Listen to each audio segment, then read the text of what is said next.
Now we go. Welcome everybody to episode number nothing because it's an emergency episode. Emergency show of your Colombia soccer pod. I told you all on Monday. We may be back on Wednesday with an emergency show because we're waiting for the squad for Colombia against Peru and Argentina. It might come as soon as Wednesday. I told you to join us because I was going to come on live, and here we are live coming to you straight to YouTube, to Facebook, to Twitch. Thank you so much for joining us on this emergency show because the big news came today as we are just days away from the ever important matches against Peru and Argentina in World Cup qualifying. My name is Juan Pimiento. Thank you for joining us once again. You can follow me at Pimiento Football on Twitter. You can follow us on Twitter at Concu Soccer Pod, Instagram Colombia Soccer Pod, on Facebook right here if you're joining us on Facebook, the Colombia Soccer Pod as well. Make sure to again follow us, subscribe, because on days like today, when we have breaking news, we have to go on the air, we have to go live.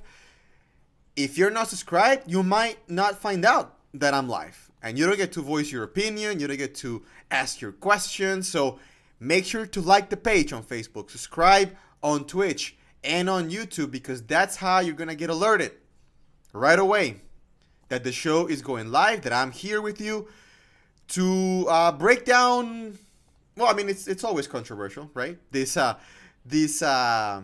call-ups are always controversial. I mean, we're all, the old saying, no, we are 50 million different coaches in Colombia because we all have our own squad and we all have our own preferences.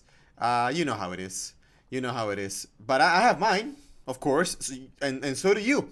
And I want to hear from you. This is a show where I really want to hear from all of you, your opinion. I mean, what do you make of this squad? What do you think of what Reinaldo Rueda did for these games, which again are so important? Every game is must win. Even Argentina. I mean, I know that we're kind of discounting Argentina because, let's be honest here, who expects to win in Argentina? Even without Messi, which was confirmed today as well. No Lionel Messi for Argentina to face Colombia. So, I mean, advantage? Not really. Because Argentina, right after Brazil, they're up there. And especially on the road. So, nothing we can really trust right now except ourselves, what we can do, especially what we need to do and we have to do next Friday, January 28th against Peru. That is the big one. That's the must win. That one. Then come March when we face Bolivia, when we face Venezuela. That's it. That's the road to Qatar. That's the road to the World Cup. It goes through Peru, Bolivia, and Venezuela. If we can get a point from Argentina, February 1st, fantastic. Even a better cushion, at least a little bit. It's not comfortable. It's never comfortable where we sit. We're standing in fourth place, but man, Peru is staring us right in our backs, and everybody else, Chile, Uruguay, Bolivia, even Paraguay from a distance, everybody. So this is it. Let's talk about it. Let's talk about the squads because we do have the list. You see on the screen right now. On your right-hand side, you see the official list that was published today by the Federación, by the Colombian Federation, on their different social media accounts in alphabetical order by first name. So what I did for you, and this is the type of things that I do for you folks. What I did for you was I took the list and I broke it down by position. And this is, again, my interpretation based on a 4-4-2 formation, which is what Rueda played in the last game against Honduras, what Rueda played in the previous game against Paraguay. That's kind of been the go-to formation for Rueda, especially at home. So this is, again, my breakdown, just so you can see it, broken down by role, by position. Some of them, again, may change because we have some players who can occupy different roles. We'll break that down a little bit. But there you see the list. Now, you and I, let's be honest here. The first thing we always do when we have these lists is we always look at who's missing, right? That's the first thing we look for, always. who's not there? We look for the names and say, okay, well, okay, Ospina's there, Falcao, James, Cuadrado, Barrios, everything good, everything dandy, Uribe, Muriel, Luis Diaz, of course. Sure, sure. I mean, those are the names that, again, you always look for first because, number one, they're the bigger names. Number two, because, again, in a must-win situation, that's who you look for to win. You know, your best players, or at least the players you think, and we know and are proven to have been the best. And then you start looking at who's not there. And again, we all have our preferences. We all have our players who, again, we think should be there, who we think are doing the best. And when I looked at the list, this afternoon, I was in the middle of work. I was in the middle of, a very stressful job. So I didn't have time to look at it in depth then. Of course, I did before coming on here when I got off work. But at first glance, I did cringe because to me, this is very much a squad that is very incomplete. There are names in there that, in my opinion, should not be there, and a lot of names that I think should be there. So let's break it down. We have goalkeepers, David Ospina, Camilo Vargas, and Andres Mosquera Marmolejo. The first name, and there's several of them, the first name on this list of the players who were in the squad for the Honduras game, which I came on the show on Monday and I said, I don't really expect too many players to be called up. I know Rueda alluded to the fact that he might call up 3-4 players, but if you look at the list, I mean, we're talking about, 3-4, maybe more from the list. And that's including players who are the usuals, Borja and Jimmy Chará. But Mosquera was one of them, the Medellin goalkeeper, no Aldair Quintana, no Eder Chaus. I mean, Chaus has been off the squad for a while now. So it's Mosquera. I mean, the third goalkeeper, it rotates. It's been Alvaro Montero, it's been Ivan Arboleda. Cool. I mean, whatever. The goalkeeper is David Ospina, no doubt about it. Thankfully, he made it because he was one of two players that we were very scared of coming into today because he suffered an injury with Napoli a couple of weeks ago, and it was a little bit touch and go for a while. So I'm glad he's there, and you know how crucial he is. I mean, again, we talk about Argentina.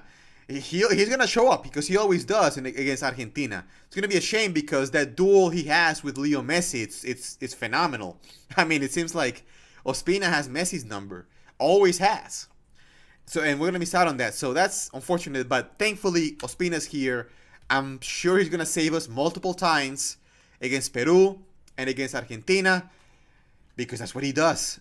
That's what he does. And until further notice, I don't care how old he is, if he's 33, 35, 38, 48, 68. That guy is in between the sticks for Colombia.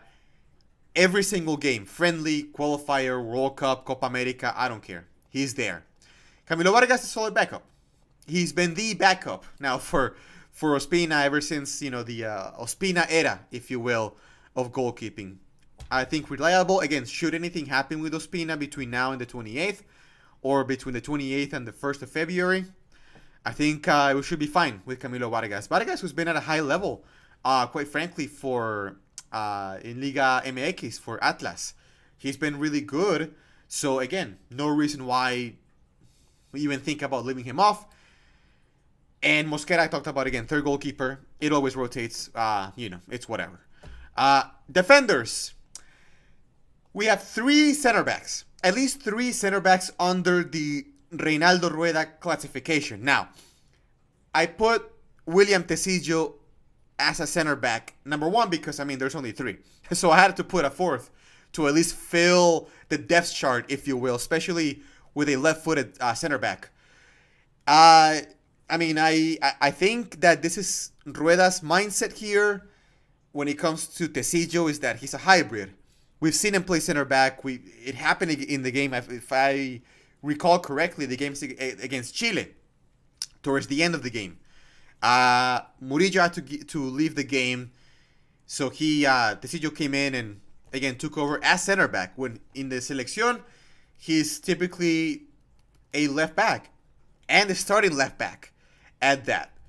So I think, again, to me, he's an option, especially for Peru. And this, what you see on the screen here, and what I'm going to talk about, again, it's going to be focused more heavily on the Peru game because that's the next one. That's the one coming up.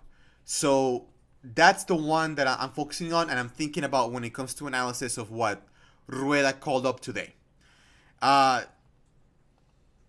Jerry Mina, sure. As long as he doesn't start, I'm fine. I guess a good piece to have on the bench, but Jerry Mina should not be starting, and I talked about it on Monday on episode 31. Jerry Mina should not start at all for Colombia.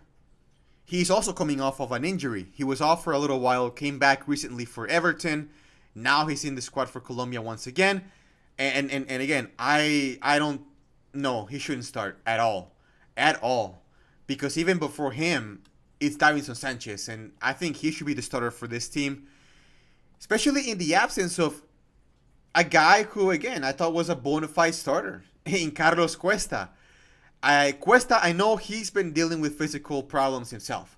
So if that's the case, and I'm not really sure, again, about his physical status today, I don't know. It's the first question mark that I really scratch my head, and I question Rueda. So I know he's been dealing with absences, with injuries. He hasn't played really much for Bruges. For Genk in Belgium. So if it's inactivity, okay, maybe I get it. But again, I'm gonna miss him because he's our best center back today. Carlos Cuesta is Colombia's top center back today. After playing, I think, 3 games for the national team. So to me, he's a great absence.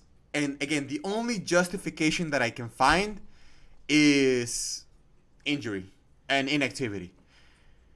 Other than that, then it's Davinson Sanchez. Davinson, thankfully, at least at the club level, has been getting minutes. Today, he actually played today for Spurs, for Tottenham.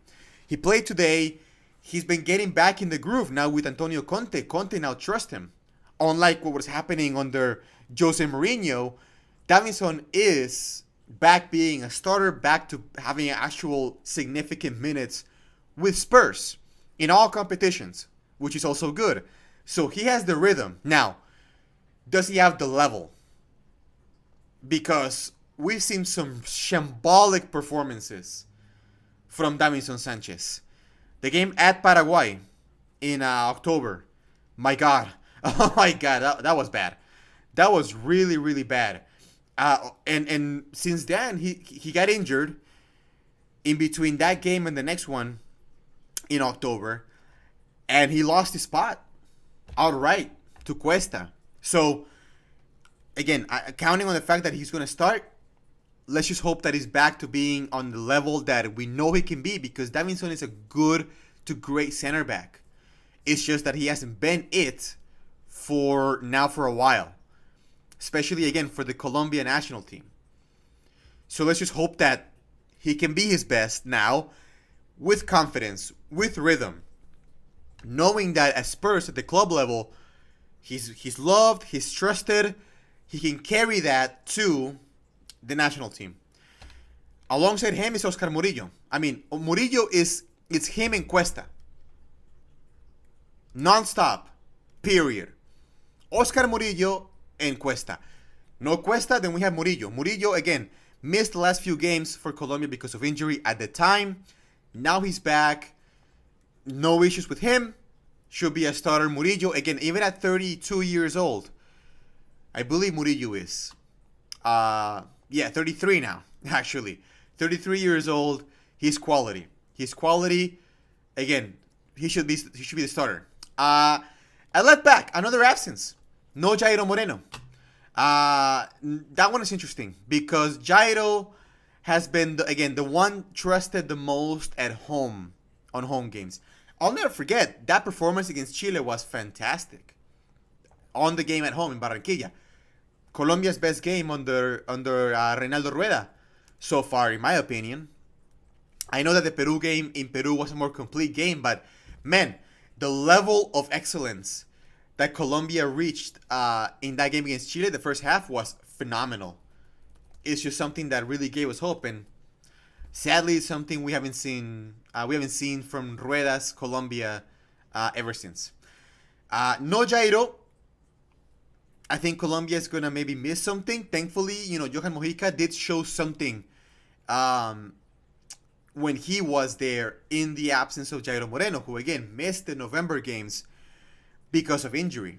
So having Johan Mojica, who not only proved that he's as good as we all know he is in the attack, but on defense he was really good. I mean, he really showed out. I think he showed a level of maturity and commitment in the November games that earned him a spot, definitely, as the other option with Jairo Moreno, with William Tecillo to fight for a spot in the Colombia national team. So I think between him and the other option is it's Inestrosa, Freddy Inestrosa, I think the big shocker of all of this, because of all the players from the Honduras game, I think one of the least likely call-ups that I saw was Freddy Inestrosa. I don't get it. I honestly, I don't get it. He debuted on Sunday. He's seen by Rueda mainly as a left back, which again is not his natural position. Unlike Tecillo at least is a defender. Inestrosa is a midfielder. And yeah, I know Jairo's a midfielder too. Jairo with Queiroz played as central midfielder, in fact, if you remember. Came up as a winger. At least Jairo at the club level, left back. Right? With Leon. Inestrosa? With Junior? No. I don't get it. And again, as far as I know, and correct me if I'm wrong in the chat, in the comment section, I don't think Jairo Moreno has any issues. So why? I don't know. That one is the one I don't get. Especially, again, knowing that Colombia are going to come out on the front foot against Peru. Jairo was your guy. Jairo and Luis Diaz are forming a great partnership on that left side. And to just not even call them up, I don't get it. I don't get it, quite frankly. So I still expect Mojica. I don't even know if Inestrosa is going to see the field at all. And why would he? So why even call him? I mean, if anything, if you're not going to call Jairo, at least call an extra center back. Have Tecillo as the backup option and call another center back. I mean, Jaymar Gomez from Seattle, who played on Sunday, and I thought was one of the best things coming out of Sunday against Honduras. Call him up, sure. Why not? Lukumi, where's John Lukumi? Where is John Hanner Lukumi? I don't know. The defense and knowing Peru is dangerous in Argentina, I mean, I don't even need to begin with Argentina. I think that at the starters level, and with Stefan Medina and Munoz on the right side, especially Medina, I mean, I'm okay with Medina or Munoz. More Medina. I prefer Medina. I know a lot of you don't like Stefan Medina. A lot of it for reasons that, quite frankly, to me, make no sense and are just pure hatred for something that happened almost 10 years ago. He's a good player. Medina is a good player, and at the right back position, he's always delivered. Rueda has a preference for Daniel Munoz. I think Munoz is good too. Polivalente. He can play multiple positions. He can play right back. He can play even center back, which is actually what he plays in Belgium, is center back in a three-man defense. He can play midfielder. He can play as a right midfielder as well. So great, but at right back, not so much. Medina is the option. So with Medina, Davinson, Murillo, and Mujica, I'm okay. I'm not 100% safe. Thankfully, we have Ospina behind them. But in the other option, on the second tier, if you will, of the depth chart, that's where I have problems because again, no extra center back, no left back that can really provide something on offense. So that's where we start the problems with Rueda. In the midfield, James is there. James, I mean, it's always injuries with James. You know how it is. It's always injuries with James. He's been having a little bit of issues here and there with his club in Qatar, Al Rayyan. He's been playing, which is good. That's what matters. He's been playing. He's actually been scoring. Scored a great goal last week, by the way, if you want to check it out, from a free kick. So James, good that he's back. The one game he had against Paraguay, I thought it was good. I thought, honestly, even with less playing time then that he has now coming into this game against Peru, I thought James was very good. And I thought James brought something that this team was devoid of in the last few games, which is heart, urgency, hustle. James showed that. And I thought it was really good in that game against Paraguay. Again, we didn't win, but I thought he had a good showing for himself. So I expect now, against Peru, for him to be closer to the James that changes games, James that pulls the strings, James that takes the reins of the team, puts it on the shoulder, carries Colombia to a victory. I expect that James. And I know, again, James is a polarizing figure. Colombia is split right down the middle. So you either love James or you loathe James. I'm in the middle. I think he's great. I think, to me, I'm not in the loathing section that thinks that James is done, that James should just never come back to the selección. I think that's nonsense. James is quality. James, again, barring injury, James is a quality player. No reason why he shouldn't be in the squad. And I knew that when he had the little spat with Rueda, the la no convocatoria for Copa America. I know that it would be figured out because, Rueda makes a lot of mistakes, and God knows, and I'm going through them right now. He's not dumb enough to leave out a guy who can contribute the way James does. Especially in the absence of Juanfer Quintero. And that's, you talk about Rueda mistakes. Let me get on my soapbox really quick. I got something to get on my chest here when it comes to this Quintero situation. I came on Monday on this show, and the first thing I talked about was I was really scared. I was really uneasy about this friendly, less than 2 weeks away from a important game against Peru, do or die. Rueda brings Quintero in, Borja. I'm like, look, I don't care if we win, lose, or draw. I just want Juanfer Quintero especially to come out injury-free. And what's the first thing that happens? Juanfer Quintero leaves the game, 42nd minute. A knock in his knee area. Leaves the game out of a precaution. We get the diagnosis, 10 days, a contusion in his bone. And now we're nervous. I told you I'm nervous. I was nervous because I'm like, I would hate it and I would be really mad if a stupid, unnecessary friendly is going to cost us Quintero.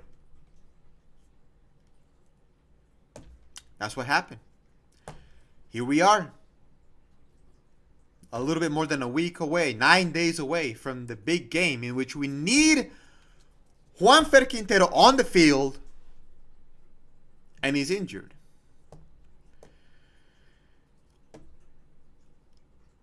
From a game that he didn't need to play because he had nothing to prove, And here we are. No Quintero. No game changer. No crack. I can't forgive Rueda for this because it's on him. He came up with this idea to face Honduras again, only about 10, 11, 12 days before facing Peru. Why? I don't know. Why not just a microciclo? A training camp with the local players like he's done multiple times. If you want to have a game, just have it with them. No need to bring Quintero or Borja. And risk them when we need it the most. That makes no sense. No sense. So now we have to go into a world without Juanfer Quintero again because of injury. Last time around it was because of the quarantine time from traveling back and forth from China.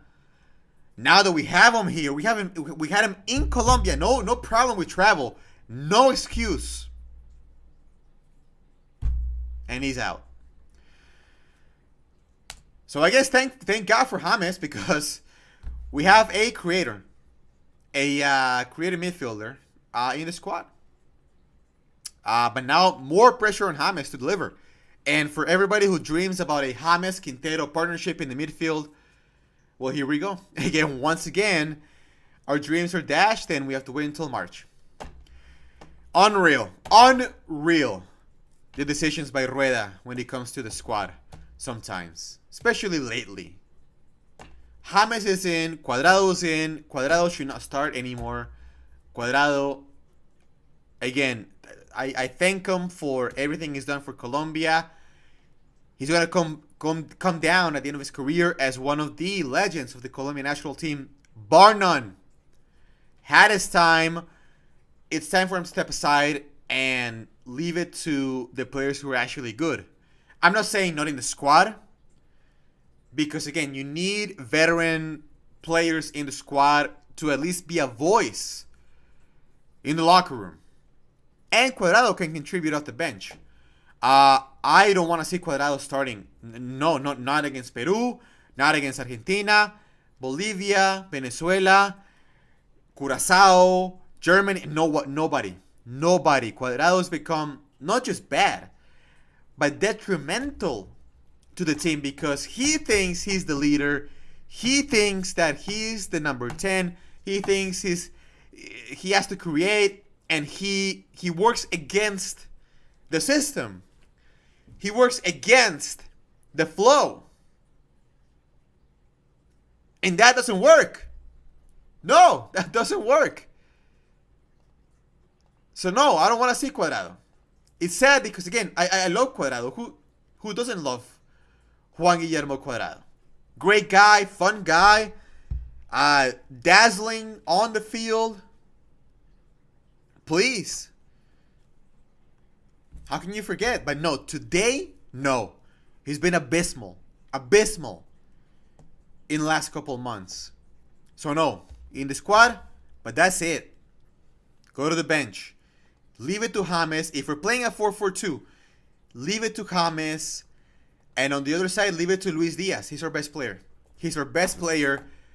I would even say by far because no one really presents the danger that Luis Diaz does for Colombia. So, I mean, he's immovable. On the left-hand side, that left side is all his. Let him do as he pleases because he's that good.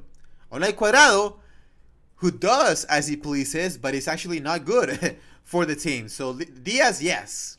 Let him do it. Backing them up, we got Cuadrado. We got Diego Baloyes, another one that I don't get. Because Baloyes had his chance against Paraguay and failed. And knowing that there's other players who can contribute in that same role. Carrascal. Even Benedetti, if you want to call him up. They can do it. But no, Baloyes is in. Again, is he going to see the field? Maybe. I mean, Rueda loves to surprise us. Do I see a reason why? No. Absolutely not. I see a better chance of Yasser Asprilla playing. And that one is another shocker. Not because he doesn't deserve it, because I talked about on Monday. Yasser was the talk of the town after Sunday's game. Right? A bunch of people say, hey, let's call him up, dude. Let's call him up. We need him. Dazzling, great attitude, flashy, going forward, pushing his luck. Very skilled, great player. I said on Monday, let's great player, but let's give him time. Let's slow it down a little bit. Nope. He's on the squad. He's right on the squad once again. Or not once again. Well, yeah, once again, technically. But first time in qualifiers. 18 years old. Boy, oh boy. I hope it works out. Because my fear, like I explained on Monday, my fear is that he's going to get thrown into a very deep pool looking to swim. Right? Because of the stakes. So, again, great. I love watching him. Let's see what happens. Maybe him and James are a good partnership. You never know. Hopefully he doesn't burn out.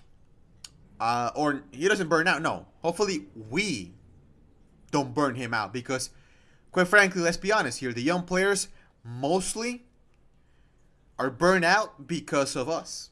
Because of our comments and our criticism and the pressure that we put on coaches to never call players again simply because of a bad game. And yes, I just talked about Baloyes. One game wasn't good, but I think above Baloyes there are better options, so there was no need. And you're gonna burn him out too. He's young. He's got skills too, and he's already abroad. He's playing in Argentina. He's been doing that for a couple of years. So sure, but again, better options. So Yasser Asprilla. I guess the pleasant surprise of this call-up for Colombia. We have also Jimmy Chara. Not the best showing. Very active, but not game-changing, game-influencing too much. On Sunday, another Rueda guy. Rueda trusts him a lot. So he's in the squad. Just as an option for Diaz. That's where I see him. Quite frankly. In the middle, the two guys who are immovable, Barrios and Uribe. I thought the only chance at competition for that partnership was a guy who is also not there, by the name of Victor Cantillo. Another one of those sort of folk heroes for Colombia in the fan base. Guy who finally got called up in November. Got a chance, and he actually showed a lot. I even thought and said, look, I think maybe when Uribe comes back, I think he might have lost his spot. Because Cantillo was really good. Against Paraguay especially. He was really, really good in that midfield, controlling. Basically, he was Cuellar at Cuellar's best with a plus. Which was a sacrifice, more sacrifice. Cantillo is more effective defensively than Cuellar is, I think. Why he's not in the squad? Again, I don't know. Maybe because, he's looking for a team. Maybe because Brazilian League hasn't started yet. He's out of form. I'm formulating the only justifications, maybe, for a guy who was one of the best players in November to not be here in January.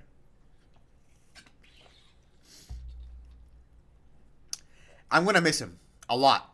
Victor Cantillo. We do have Mateus Uribe. That's a great plus. That's actually a really, really great plus because I think he was also missed last time around. He was injured. Couldn't make it. Be him and Barrios. Barrios is the anchor. Barrios is the la piedra angular del equipo. He's the rock upon which the team is constructed pretty much. Is Wilmar Barrios. Good to see him back. He's in form, no injuries. Gonna be really important for us over the last the next couple of games, especially when it comes to Peru, when it comes to defending a guy by the name of Gianluca Lapadula, who can tie and has tied Colombia into a pretzel. Barrios can be that pit bull. You know, in Argentina, I mean, needless to say, he's going to have a barrage of great players coming at him. So, Uribe Barrios. Backing them up. Again, why Steven Alzate and not Victor Cantillo? I don't know. Not that I have anything against Alzate. Alzate also a kid in the process of development. Not really gotten that many consistent minutes at Brighton. Always coming off the bench. If he comes off the bench at all. So again, if you're going to call up a guy who is not in that optimal form, bring Cantillo. Not Alzate. But here we are with Alzate. Alzate, again, the backup for Mateus Uribe. Box to box. And he's going to get better, hopefully. Going to get better over time and be a constant fixture for Colombia going forward. Not today, but going forward. Behind Barrios, we have Cuellar. Cuellar, again, I wouldn't be surprised if he actually plays either against Peru over Mateus Uribe himself, which I would hate. But again, we know that Cuellar is a guy who has Rueda's trust. Lerma, same thing, backup for Barrios. When he's been on the field lately, hit or miss, more missed than hits. So, sure, more depth. Up top, we got Radamel Falcao. He's in. You got to have him. Whether he starts or not, I don't know. Because no Duvan Zapata. Another shocker. And yes, I know. Duvan Zapata in Atalanta, fantastic. Duvan Zapata on the national team, not fantastic at all. Actually, really very, very awful. And I'm not just talking about the goals he hasn't scored. Is that Zapata feels more and more like what's it called? A square peg in a round hole. Is that's the saying? This doesn't fit. You know, it feels like Zapata outside of the Atalanta, gegenpressing, fast-paced environment doesn't really work that well. His quality, I don't know why he's not in the squad. It's a very interesting question to have because Zapata, again, had been in good form for Atalanta. I don't know. I mean, thankfully for Colombia, we got plenty of strikers. So we end up with a guy like Alfredo Morelos who's back in the squad after being away for a little bit. He's back. Morelos, a guy also, a fighter, sometimes literally a fighter, and gets sent off for, just not controlling his emotions. We have him. We got Borja. Borja is the, he's the light in the eyes of Rueda. That's his guy. There's nothing we can do. Good, bad, or indifferent. Borja's going to be in the squad. Probably going to start again against Peru. He's not my choice. I think the guy you see on the screen up top, Luis Fernando Muriel, I think he's the choice, honestly. And I don't know. I don't get. That's one of my things with Rueda that I do not understand is that, number one, Muriel doesn't always start. And I don't get that. Number two, Muriel, when he plays, he's always a winger. He's always a second striker. When he's shown that for a team that relies a lot on movement of the forward, striker movement, strikers moving in and out of the defensive line, strikers looking to make runs in behind defenders, Muriel is the best at doing that. But he doesn't get a chance to show it. Because Rueda, well, that's what he does. I would love to see him and Borré together because I think Borré is almost like a new age Teo Gutierrez. And that's another guy, by the way, Teo Gutierrez, that people have been clamoring, a lot of people have been clamoring for him to be in the squad. I think it would have been him. I would have rather have Teo Gutierrez over Harold Preciado. Preciado was good against Honduras. But to me, Teo, even at, again, 32, and Theo, you know how it is with Theo and his attitude, his character. I don't have the highest opinion of Theo Gutierrez off the field, but on the field, he showed it the last 6 months with Deportivo Cali. The guy still gets it. The guy still has it. He's really good. I would have loved to have seen him in the game against Honduras on Sunday, and I would have loved to see him in the squad, quite frankly. Also, again, knowing that without Quintero, we need guys who can shake defenses, and who knows that better than Theo Gutierrez? So at least we got Borré, because Borré is like the new age Theo Gutierrez. So, and Borré, by the way, also very hot at Frankfurt, scoring goals, having great performances. El Comandante, he's got a nickname. He's the commander in the Bundesliga. So I think if it's Muriel, if it's Borja, if it's Falcao or Morelos, pair the striker with Borré against Peru. That's what I want to see. That's the squad. Again, too many holes. I mean, why Jimmy Chará and not Luis Sinisterra? Sinisterra, another guy who I don't know, why he doesn't get more chances for Colombia. Why Rueda doesn't see more out of him. I don't know. I'm worried about, again, the depth on defense without Cuesta, without Lukumi. I'm afraid for that. I feel like after a certain starting 11, the depth is a little bit worrisome. So we'll see. Again, I'm a little bit concerned. I mean, we always get nervous now because of the squad. It's like it's real now. The countdown is on for the next game. So I'm nervous, but I'm worried because I feel like a lot of the players that should have been there are not there, and Rueda is wasting more and more time when we don't have much time to waste. We gotta win now. We gotta win a lot. At least 3 of the next 4 games we have to win to have a shot at the World Cup. And I'm talking a shot at maintaining that 4th place. Even climbing to 3rd if Ecuador, has rough patches. If not, then I think we're screwed. I'm really concerned. We'll see what happens between now and then. Any injuries, any COVID cases, hopefully not, of neither scenario. I'm going to miss Quintero a lot. I'm trusting that James is going to come out against Peru, motivated at a high level, ready to, again, put the team on his back and carry Colombia to a victory that we need desperately. And I trust him. I trust Luis Diaz. I trust Muriel. I trust Barrios and Mateus. I trust Oscar Murillo. I trust Medina. I trust Mojica. I trust Ospina. I trust Falcao. I kind of trust Borja.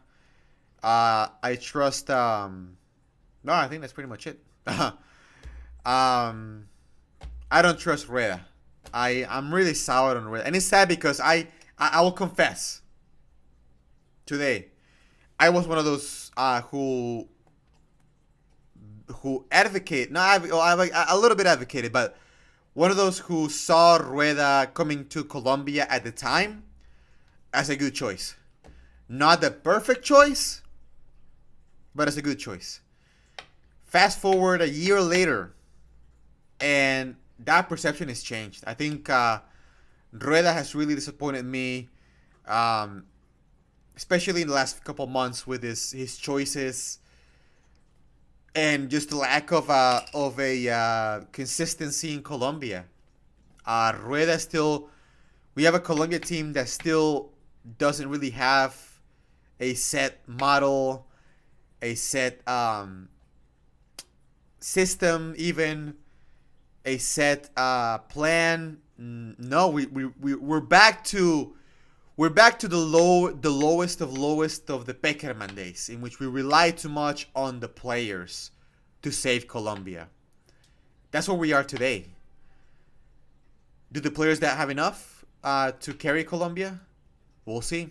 Hopefully they do, because I feel like we're going to have to be trusting in them to take us to the World Cup between now and March.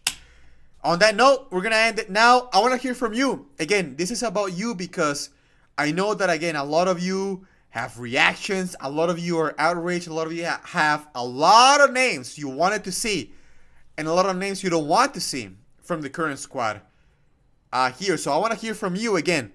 Comment. Email us. colombianocolombia@gmail.com is the email to reach out to us. Let me know. What do you think? Do you agree? Disagree? What are your reactions to this squad? How are you feeling about the game against Peru?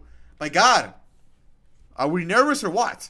Are we about to soil our pants or what? Between now and Friday is going to be insane.